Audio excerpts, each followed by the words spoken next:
Today's vlog is going to be a little different. Green salad up and green salad down. I want to take you guys behind the scenes of my short film Eden that I worked on with Toby and Ewan and that I directed, and it was my first real movie that I'm really proud of directing. If you haven't seen Eden, I'll link it in the description below.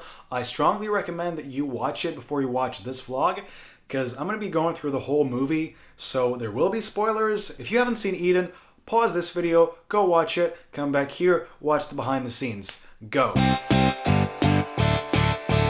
So the movie starts off, as you can see, with this postcard. And this is a postcard of the actual hotel. It was a postcard that someone had actually written. It was a postcard written by a lady. She was writing to one of her relatives, asking about her children or something. And it was dated 1938. I just find that fascinating.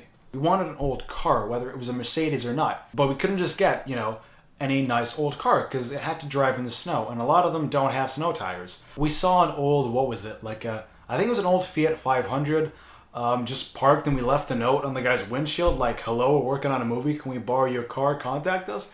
Of course he never got back to us, but we gave it a try. And then we have a mutual friend who went to our school called Julius, and Julius, his dad, just happened to have the Mercedes that you see in the film. He just happened to own that in Germany. Toby and I were talking about it. I think Toby was like, oh, Julius, your dad has a Mercedes, right? And Julius was like, yeah, he has a Mercedes, I can ask. And his dad, for some wild reason, said yes. So this guy drove this Mercedes that he loved from Germany, all the way to Switzerland, so we could have it to shoot for one day in the snow, and he wasn't even driving it. Toby's dad was driving it. It's crazy that he said yes. I still don't know why he said yes. It was a lifesaver, and it looks really good in the film. I'm really happy. In the back seat there of the car, in the wide shot, pretty sure that's me and Ewan. We did those wide shots at a separate time, like we did them later on. We had the actors come in first, did their bit, then we did all the wide shots. Yeah, in fact, that is Ewan and I in the back seat there, in that wide shot. No one's noticed.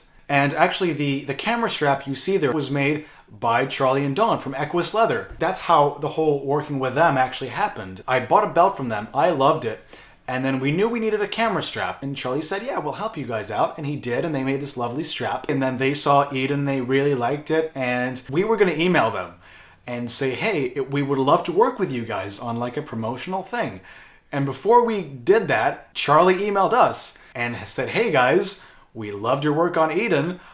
We'd love to work if you guys are ever in the area. We've been thinking about video as a promotional tool. That's how we ended up working with them. Now this arrival scene was the second last scene we shot, and we got so lucky with the snow. In the opening shots there was snow. When we shot those, that was like 3 days before the main shoot, which took place over 2 days. We thought, okay, well, if there's snow at a fairly low altitude, now when we're shooting with the car, in 3 days at a much higher altitude, there will definitely be snow, and there wasn't. On the Tuesday, no snow. We did all the interior scenes. On the Wednesday morning, Toby and I woke up really early to get some shots that didn't make it into the final cut, just like of the sunrise in the early morning.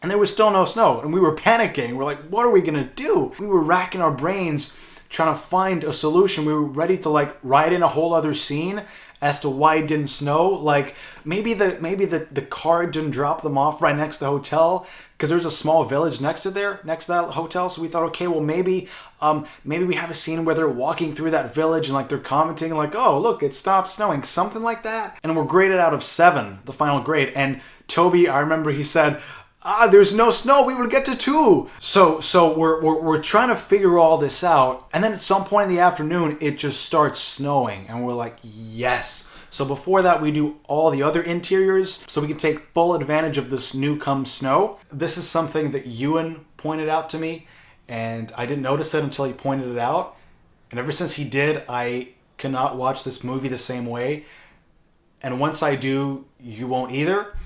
If you look at the hole in the wall there, like the bit where the wall is missing, it's a sheep.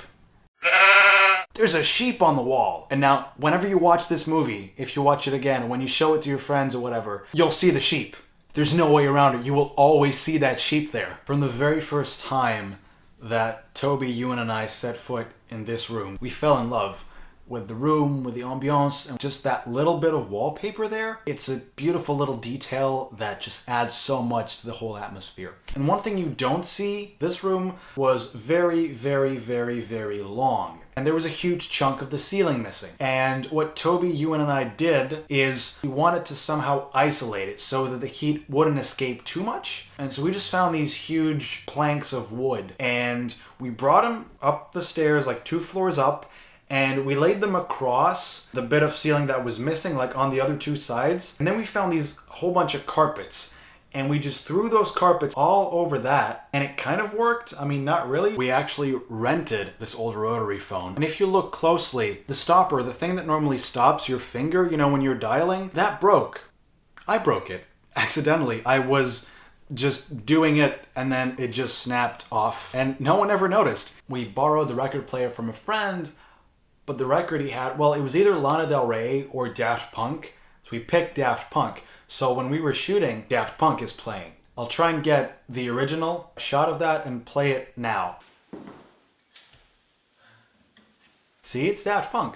This is the first of 2 VFX shots in the movie. I'll give you 10 seconds to spot the CGI VFX thing.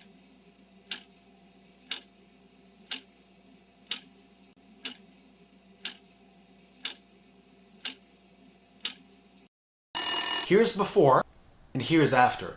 I'm pretty sure that was Rob, that's the male actor. I'm pretty sure that was his hat that was just like in a little bit of the shot. So we literally covered it up like that. The cans of soup. We wanted Campbell's soup because it's just so iconic and it looks good.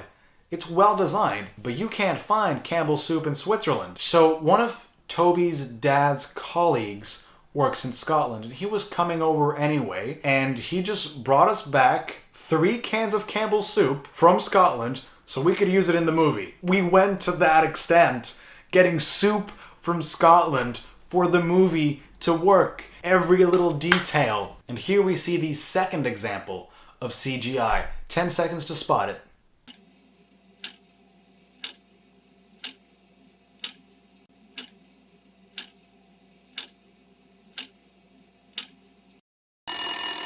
Okay, it's right here. And there were these huge rolls of wrapping paper, essentially, but that look a lot like big rolls of toilet paper. And we thought, hey, let's have a giant roll of paper right next to that shelf thing. Here's the original shot.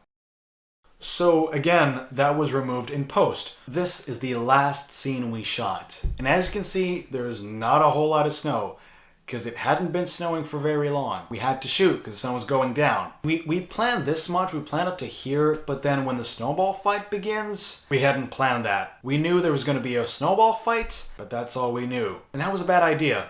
So we were just like, I remember Toby, who was DOP on this, was just running around with the camera, and like Katrina was running around with the umbrella, you know, to cover the camera and to, you know, shoot the scene and get the coverage and make it dynamic and stuff. And it was a real hassle to shoot. And you know when I said our film teacher helped us by like bringing snow and stuff? You can see right next to them, right there. There's just way more snow in this specific spot right between them than anywhere else, because that was literally snow that we brought in a bucket and we dumped there so they could have things to take from to make snowballs and throw at each other. This is the first scene that we wrote of the movie. That's the first scene we had in mind when we first came up with this idea. And what we did for this is I had my phone and I was playing the song, because it was originally a Jacques Dutronc song, Et moi, et moi, et moi. And actually here's something that you and Toby and I shot one time when we were thinking of this film. And we knew we wanted that song. And here's what this film could have been. Et moi, et moi.